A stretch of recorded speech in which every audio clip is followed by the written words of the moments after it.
السلام عليكم ورحمة الله وبركاته. إن الحمد لله نحمده ونصلي على رسوله الكريم أما بعد. சங்கையான ஹாஃபித் மார்களே, பெரியவர்களே, அல்லாவின் நல்லடியார்களே, சங்கையான ரபீஉனில் அவ்வல் மாதத்துடைய பிறை 7 இருக்கிறோம். அல்ஹம்துலில்லாஹ். கண்மணி ஸல்லல்லாஹு அலைஹி வஸல்லம் அவர்களை ஏன் நாம் நேசிக்க வேண்டும் என்ற தலையங்கத்தின் கீழ் எம்பெருமானார் ஸல்லல்லாஹு அலைஹி வஸல்லம் அவர்களை நாம் இதற்காகெல்லாம் நேசிக்க வேண்டும் என்று சில விடயங்களை பார்த்து வருகிறோம்.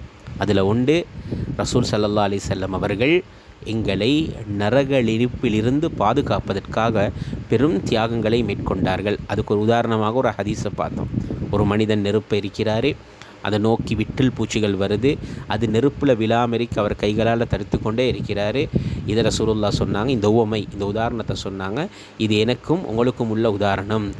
நான் நரக நெருப்பை நோக்கி வரக்கூடிய உங்களைய அந்த பூச்சிகளை தடுக்கிறத போல் நான் கையால் தடுக்கிறேன், நீங்கள் என்னை கையையும் தாண்டி நரகத்துக்கு போகிறீங்க அப்படின்றாங்க ரசூலுல்லாஹ். அந்த நெருப்பில் விழ பார்க்குறீங்க.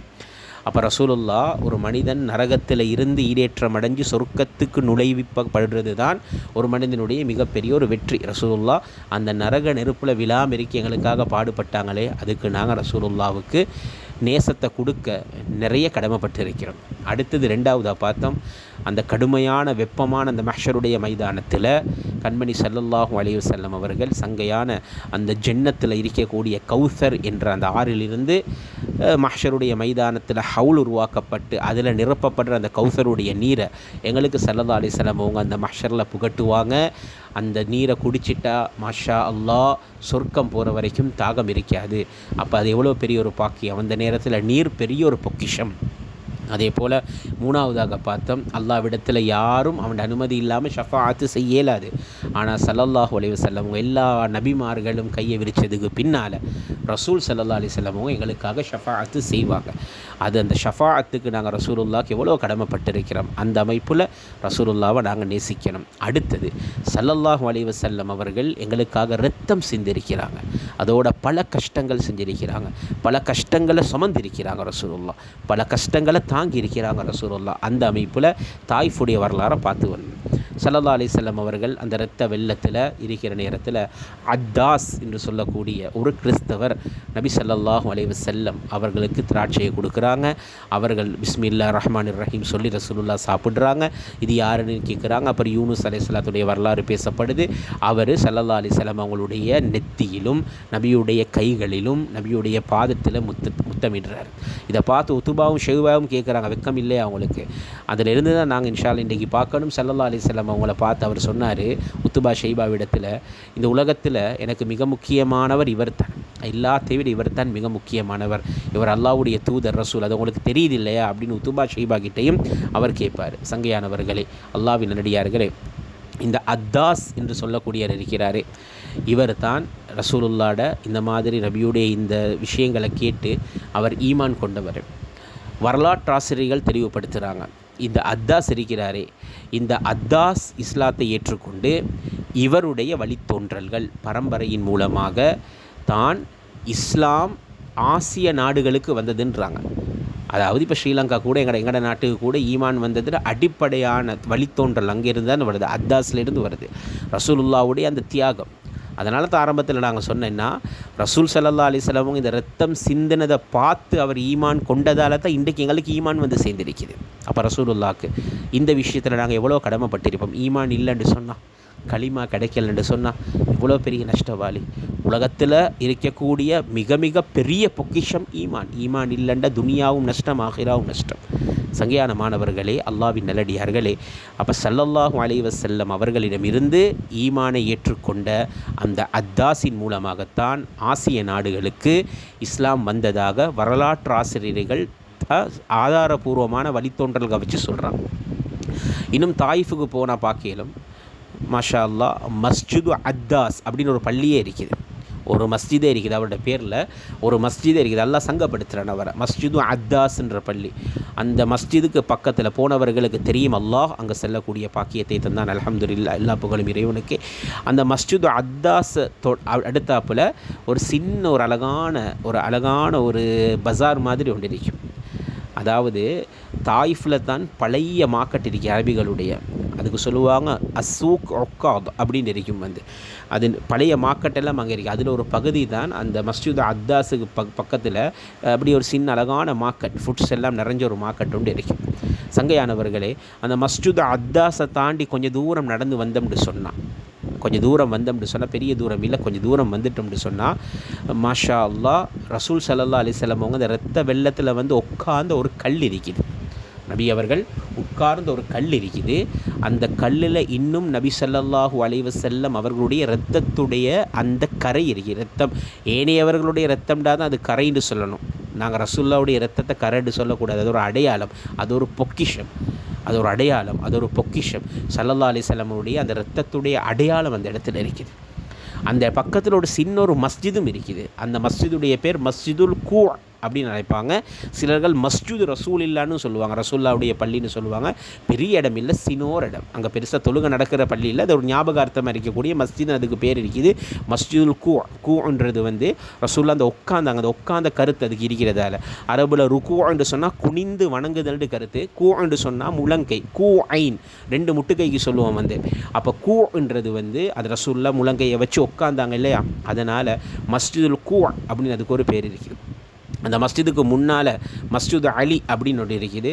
அதுக்கு மத்தியில் ஒரு மஸ்ஜிதுல் ஹுபுஸா அப்படின்னு ஸல்லல்லாஹு அலைஹி வஸல்லம் அவங்க அந்த மஸ்ஜிதுல் மதுஹூன்ற ஒரு பள்ளி இருக்குது. எல்லா மஸ்ஜிதுகளும் ஸல்லல்லாஹு அலைஹி வஸல்லம் அவங்க அந்த தாயிஃப் போன நேரத்தில் ஒவ்வொரு இடத்துல அமர்ந்தது, ரசூலுல்லாஹ் நடந்து சென்றது, நின்ற இடம், இந்த ஞாபகார்த்தமாக இருக்கக்கூடிய மஸ்ஜிதுகள். அதில் மஸ்ஜித் அத்தாஸில் இருக்கக்கூடிய அந்த அத்தாஸ் என்ற மஸ்ஜித் இருக்குது. அது அத்தாஸுடைய ஞாபகார்த்தமாக வைக்கப்பட்ட அந்த மஸ்ஜித். அந்த மஸ்ஜிதுக்கு போனாக்க நஃபில் 2 ரக்காத்து தொழுவாங்க. தாயிஃபுக்கு போனால் வேலையை அங்கே தான் தொழுவாங்க. சங்கையானவர்களே, அல்லாஹ்வின் நல்லடியார்களே, மக்காவில் இருந்து ரசூல் ஸல்லல்லாஹு அலைஹி வஸல்லம் பல தியாகத்தோடு பிரயாணம் செஞ்சு போனாங்க. கிட்டத்தட்ட மக்காவில் இருந்து 65 மைலுன்றாங்க, அல்லது ஒரு 90-95 கிலோமீட்டர் இருக்கும். ஒரு 100 கிலோமீட்டர்னு வச்சுட்டாலும் அந்த தாயிஃபுக்கு ரசூல் ஸல்லல்லாஹு அலைஹி வஸல்லம் 2 மருங்களையும் எதுவுமே இல்லை, வெறும் பாலைவனம் மாதிரி தான் இருக்கும். ரசூலுல்லாஹ் பயணம் செஞ்சு தாயிஃபுக்கு போய்ட்டு அடிப்பட்ட அந்த இரத்த வெள்ளத்தோடு திருப்பி வந்தாங்க. சங்கையானவர்களே, காரணம் என்ன தெரியுமா? எங்களுக்கு அந்த ஈமான் சேர்றது, எங்களுக்கு அந்த பொக்கிஷமான ஈமான் கிடைக்கிறதுக்கு. இதுக்கு ரசூலுல்லாஹ்க்கு நாங்கள் எவ்வளோ கைமாறு செஞ்சாலும் போதுமாகுமா? போதாது. ரசூலுல்லாஹ்க்கு எவ்வளோ நாங்கள் நன்றி செலுத்தினாலும் போதுமாகுமா? போதாது. அதனால் நாங்கள் ரசூலுல்லாஹ்ட மேலே நிறைய சலவாத்துகள் சொல்லணும், ரசூலுல்லாஹ்க்கு நன்றி உணர்வு உள்ளவங்களை அடிக்கணும், நபியை நாங்கள் நேசிக்கணும். சங்கையானவர்களே, இதே அமைப்பில் எப்படி ரசூல் ரத்தம் சிந்தின மாதிரி பட்ட தியாகங்கள் நிறைய இருக்குது. அதில் ஒரு சின்ன ஒரு வரலாறு. ஸல்லல்லாஹு அலைஹி வஸல்லம் அவங்க ஒரு நாள் மஸ்ஜிதில் தொழுது கொண்டிருக்கக்கூடிய நேரத்தில் அபூ ஜஹல், உத்துபா, ஷெய்பா இது மாதிரி பெரும் காஃபிர்கள் எல்லாம் இருந்து பார்க்குறாங்க. ஸல்லல்லாஹு அலைஹி வஸல்லம் அவங்கள பார்த்துட்டு யோசிக்கிறாங்க, சொல்கிறாங்க, முஹம்மத் தொழுது கொண்டிருக்கிறாரு, அவருக்கு ஏதாவது அநியாயம் நாங்கள் செய்யணும். அநியாயம் செய்கிறதுல மஷூரா பண்ணி ஒத்துமையாக இருப்பாங்க. ஏதாவது நாங்கள் அநியாயம் செய்யணும், என்ன செய்வோம்? பிரசவமாகுன ஒட்டகத்துடைய அந்த அழுகி போன குடல் ஏதாவது இருக்குதான்னு கேட்பாங்க. காரணம், இப்போ குட்டி போட்ட ஒட்டகம் இருக்குது, அந்த குட்டி போட்டதோடு சேர்ந்து அதோட அந்த அழுக்கான அசிங்கமான துருவாடை வீசக்கூடிய அந்த குடல்கள் வரும் வெளியே, அதை அப்படியே ஒரு புறத்தில் போட்டு வச்சிருப்பாங்க குழி தோண்டி புதைக்கிறதுக்கு. அப்படி இப்போ கிட்டத்தில் யார்கிட்ட வீட்டையாவது அப்படி இருக்குதா அப்படின்னு கேட்டால் ஒரு வீட்டில் இருக்குது, இப்போ தான் ஒட்டகம் குட்டி போட்டது இருக்குதுன்னு அதை எடுத்துகிட்டு வாங்க, எடுத்து முகம்மதில் தலையில் தூக்கி போடுவோம் சுஜூதில் இருக்கிற நேரத்தில் அப்படின்னு. எவ்வளோ பெரிய ஒரு அநியாயம். ஸல்லல்லாஹு அலைஹி வஸல்லம் அவங்க சுஜூது செஞ்சு கொண்டு இருப்பாங்க. அந்த குடலில் அந்த வெயிட் இருக்குதே, அது பயங்கரமான வெயிட்டாக இருக்கும், கிலோ கணக்கில் இருக்கும். ஸல்லல்லாஹு அலைஹி வஸல்லம் அவங்க சுஜூதில் இருக்கிற நேரத்தில் அழுகுன அந்த குடல் அப்படியே கொண்டு ரசூலுல்லாஹ் மேலே கொட்டுறாங்க. ஸல்லல்லாஹு அலைஹி வஸல்லம் அவங்களுக்கு அந்த சுஜூதில் இருந்து எலும்பு எழல, அந்த அளவுக்கு கடினம்.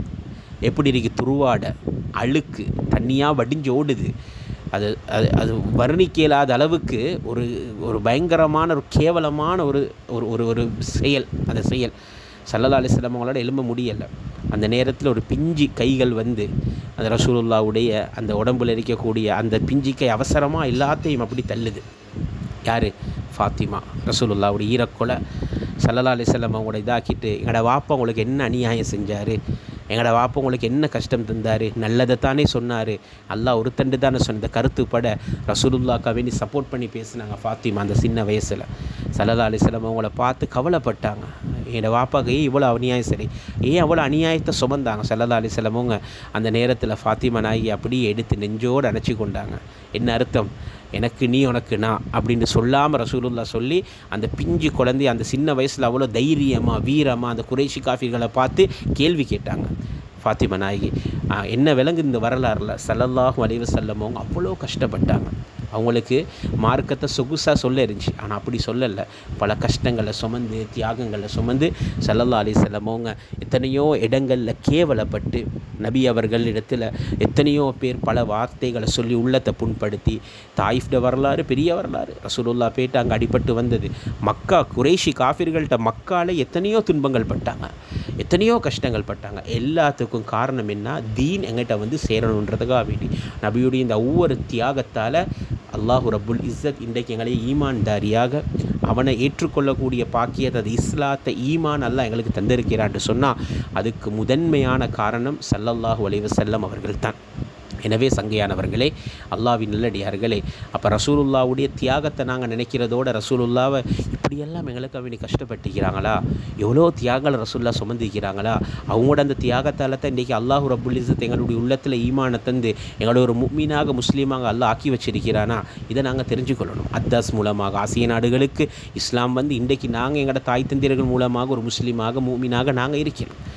முஸ்லீமாக இருக்கிற மூமினாக மாறணும். அதுவும் குர்ஆன் சொல்லுது, இஸ்லாம் வேறு ஈமான் வேறு. முஸ்லீமாக இருக்கிற முஃமினாக ஈமான்தாரியாக நாங்கள் மாறணும். எனவே சங்கையானவர்களே, இதை நாங்கள் ரசூலுல்லாவை நேசிக்கிறதுக்கு உண்டான 4வது விஷயமாக நாங்கள் இதை எடுத்துக்கொள்வோம்.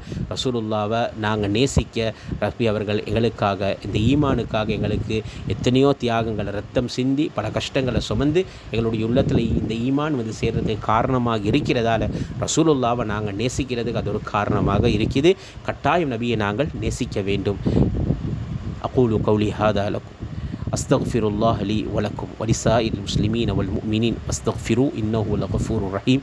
அஸ்ஸலாமு அலைக்கும் வரஹ்மத்துல்லாஹி வபரகாத்துஹு.